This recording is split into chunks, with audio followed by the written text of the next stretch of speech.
PSA, the grading company, sold this man's Pokemon card. They said they didn't sell it. They blocked out his access to the card. And then when he confronted, they're like, we didn't sell it. They said they never sold it. When confronted again, they said, actually, we did sell it, but not for the price it sells for now, for the price that it would have sold for then when we said we didn't sell it. You know, the FBI has subpoenaed cards from PSA before. Do you know they've admitted to regrading cards a 10 that were originally 9s after they bought it back at the 9 price from people. And then they sold it as a 10, the same card. Whoopsie doozy. The thing people said they've been doing, they admitted to, and after saying they haven't. We're going to rant a little bit. We're going to talk about PSA just a little bit. I'm a subscriber to the PSA magazine, right? I open these magazines and I sell the cards. So I'm a subscriber to this. But PSA is a shit-ass company. It's about time someone... We are all talking about it. But people don't realize how shit-ass of a company this PSA is. So we're going to rant a little bit, okay? This is a Deoxys. This is a PSA 10 Japanese Deoxys. PSA damaged this PSA 10 Deoxys. Said, whoops. Sorry, we damaged your PSA 10 Deoxys. It's a 6 now. So what we're going to do is not give you money for it. We're not going to give you the PSA 10 price. Yeah, I know we screwed up. Here. We can give you some money for the 6 or whatever the low insurance is. We're not going to pay you for the whole thing that we just destroyed. We ain't going to do that as a company. Premium grading service, by the way. $45,000 card, now worth $60,000. PSA gave them $20,000 after fucking it up. After ruining the card, they gave them under $20,000. But don't worry, they waived the grading fee. They waived that little fee, so don't worry. They waived the $100 and whatever dollars to grade it. You know, so don't worry about that. Let's talk about PSA. Let's talk about the 9 to 10 buybacks. Man submits 30 cards to PSA. He gets back 30 PSA 9s. Whoopsie doozy. I guess PSA can buy these cards back. PSA buys back the 9s at a lower price, mind you, right? PSA has these 9s. PSA is like, wow, every single one of these PSA 9s looks like PSA 10s. Well, this is a one-time mistake. Every single one of these 9s already in the holster. These are 9s. We already have them. We already graded them as 9s. I think all 30 of these are 10s. We're going to resell them as 10s now. You couldn't do that. No, you couldn't sell them as 10s. But we think after we have these, after we bought them from you at the 9 price, we now say that these are all 10s and we're going to sell them. Whoops, darn it. There's PSA again. Premium grading service, by the way. Let's look at this one. Fraud alerts, buybacks, and suspicious upgrades. Criminal behavior and monopolistic tactics. 33% failure rate in a single order is nonsense, is it not? But it's PSA. Premium grading service, by the way. Documented evidence of people cracking open 6s, sending them back, and them coming back as 9s. 5s coming back as 9s. 6s coming back as 10s. Documented 6s coming back as 10s. Well, what the fuck, PSA? This was just a 6, now it's a 10. What the fuck's going on? What did you roll a D20 the first time? What's happening here? Did you just make up the grade?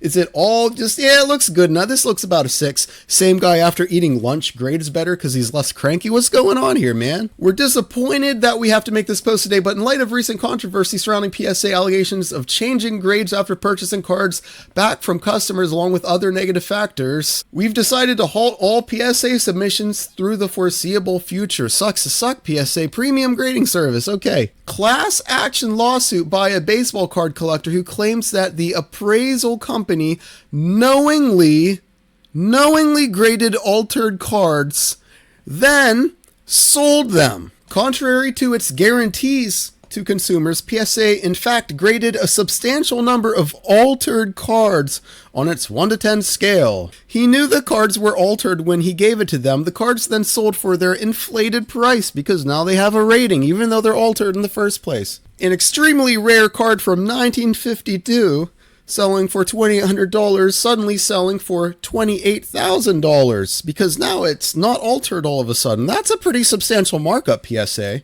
Same card, same mysterious black line on the 1952 card. There's not many 1952 baseball cards with the same exact black line that are all altered, that all of a sudden aren't altered anymore. Isn't it weird, PSA, how that works, huh? Here's a lawsuit where PSA was accused of authenticating a 1980 rookie card, later claimed to be tampered with after the sale was complete. The FBA subpoenaed the card. PSA first retrieved the card from the buyer and removed it from its sealed case, which destroyed crucial evidence before the FBI had a chance to review the card. PSA was sued after damaging or switching out a rare Kobe Bryant rookie card during grading, and despite advertising that card as insured, later admitting that there was no such coverage. PSA advertised that this card was insured, damaged the card, and then said, you know what, there's no such coverage. You can't take a handshake. We don't have that. What insurance are you talking about? We might have said it was insured, but that was us yesterday. See, today after damaging the card, we decided we're not going to insure this card anymore. We could talk about the blatant attempt at a monopoly that PSA has with their parent company, buying Beckett and all this nonsense. This is why I like ad blocker. Antitrust and regulatory evasion from PSA. That's not good. That's not good at all, is it? I'm going full screen, and I know people like to click away from the video because I'm a gremlin, and I go full screen and you click off the video. I see the percentages on YouTube. I see the analytics. You know what? Let me show you the analytics. This line right here, this line represents what happens when people see my scary face.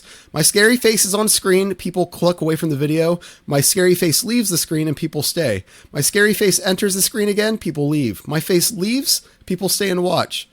That's how this tends to work. So as I know people are going to click off this video, I'm still going to full screen because I got to rant about this just a little bit longer about this. At what point do we stop sending cards in to PSA? Now I get it. I'm a brutal businessman. In fact, let me open this. Let me open this real fast. I know the lighting is bad in here. Let me open this. This will be a PSA 9 Pikachu unless you sell it to PSA. If you sell it to PSA, PSA says it's PSA 10 only if it's theirs. They only did it 30 times in one order. It's probably a mistake or something, right? It's bad when, as a seller, I know this strategy. When I get a PSA, I don't send cards to PSA, but if I got a PSA 6-pack, I know the strategy that has been discussed is to actually just send it back. Open it out of its little grade, send it back, because, there's still a chance it comes back as a 10. You just keep doing that. You just keep doing that until you get a 10 because the company fucking sucks.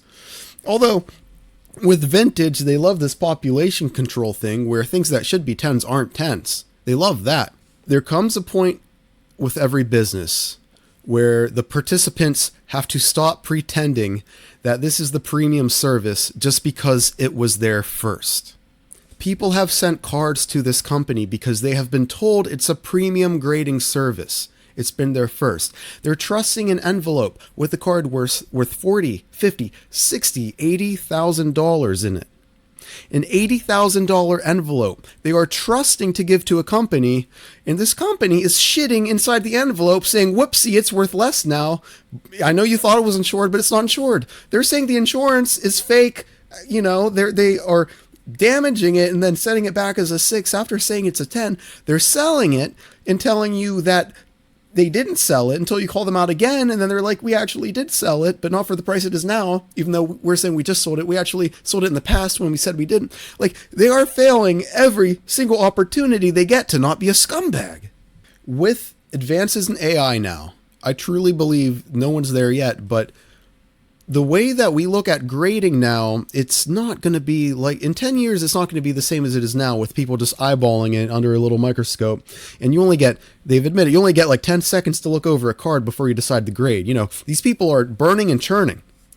Even if it's a $40,000 card, they're not looking at it all day and bringing in a supervisor. No, this dude, I got a stack to get to before I go to lunch, and I was just hired 2 weeks ago. Let me do this real quick. They are burning and churning that grade out. When collectors stop trusting PSA as a company, that's when it starts to slowly collapse.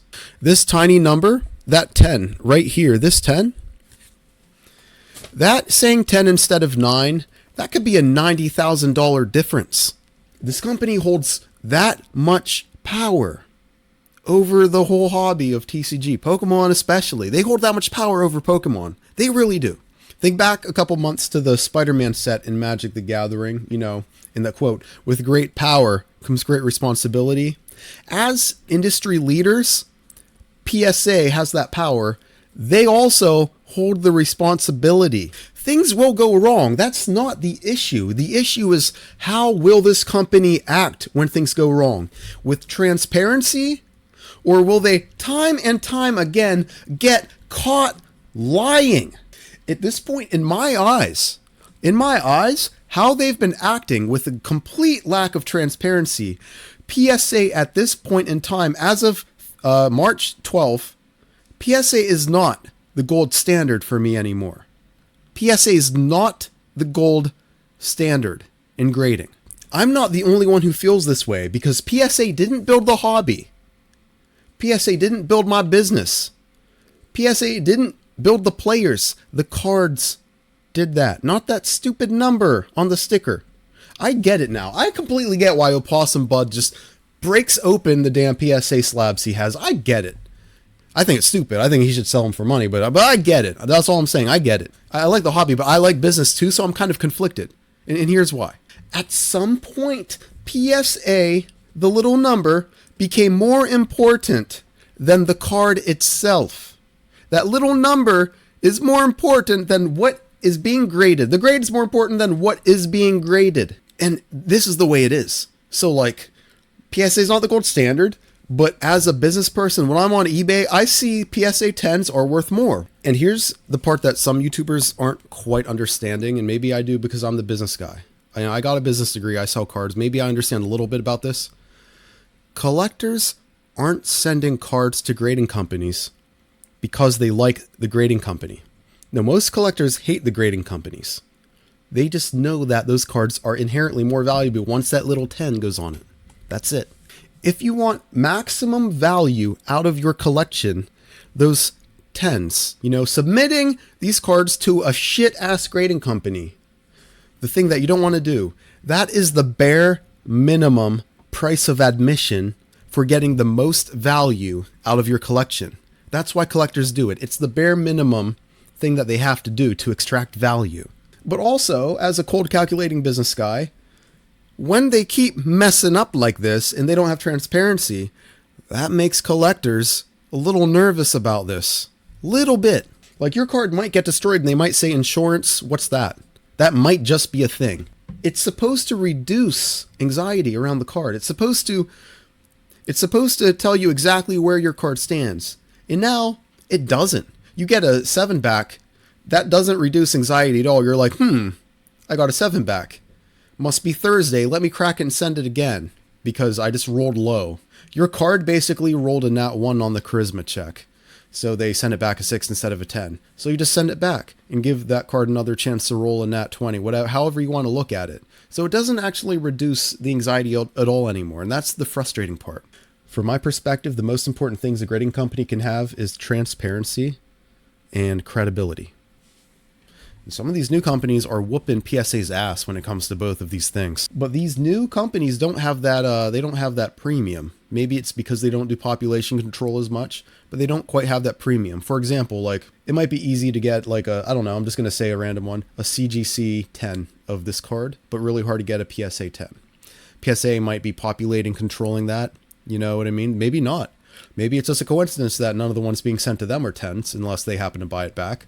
But, all these other companies are saying, yeah, this is a 10, and we'll tell you why. We literally measured the spacing. We literally have close-up pictures of the imperfections. PSA is just like, we won't tell you. If that is population control, whatever it is, even if they're doing that scumbag move, that still makes the PSA 10 more valuable. But it's like playing roulette, dude. I'm drinking an Update energy drink. It's not supposed to have caffeine in it. It has like caffeine turns into the molecule in this, so it kind of has caffeine, but it says it doesn't. Is it bad for me? Is it good for me? I don't know. Is it caffeine or is it not? It's like Schrodinger's, what is that cat? Schrodinger's cat, where you don't know if the cat's inside the box or outside. It must be both unless you open the box.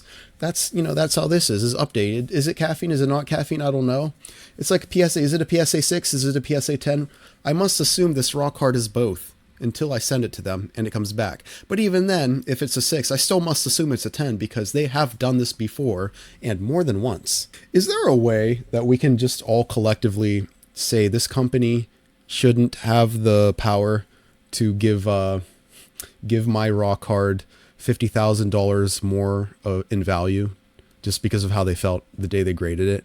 Is there a way for us to collectively do that? I don't think there is. Like, I'm not boycotting them. Like, I'm a business guy. Like, I realize there's still a premium on the PSAs, but like, you got to realize they're messing up a lot. It's a little weird, isn't it? 7 to 10 is considered near mint. So if you have a near mint card, expect that card to grade a 7.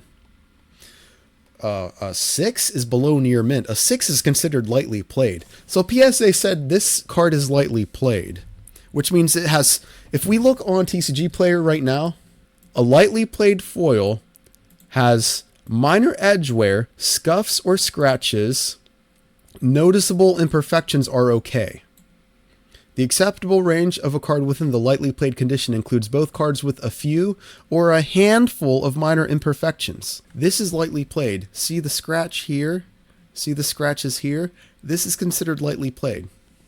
But this is also considered a PSA 10 flawless card because a PSA 6, aka lightly played, came back a PSA 10 later. So real talk, is PSA actually the grading company, premium brand? Are they actually the gold standard? Or what do you think, Beckett? Is Beckett up there? You know, aren't they owned by the same company now? What's going on? Do you grade cards? Do you give a shit about this YouTube channel? Are you not subscribed after watching this whole damn video, this whole rant? I don't make a video in like 3 weeks and you watch this video, you don't subscribe. What is wrong with you guys? Tell me, let's talk about it. Talk about it. Come on. Let's talk about the controversy. I could keep ranting. I could go on for another hour. I could just keep ranting about PSA. I just think it's silly, but whatever.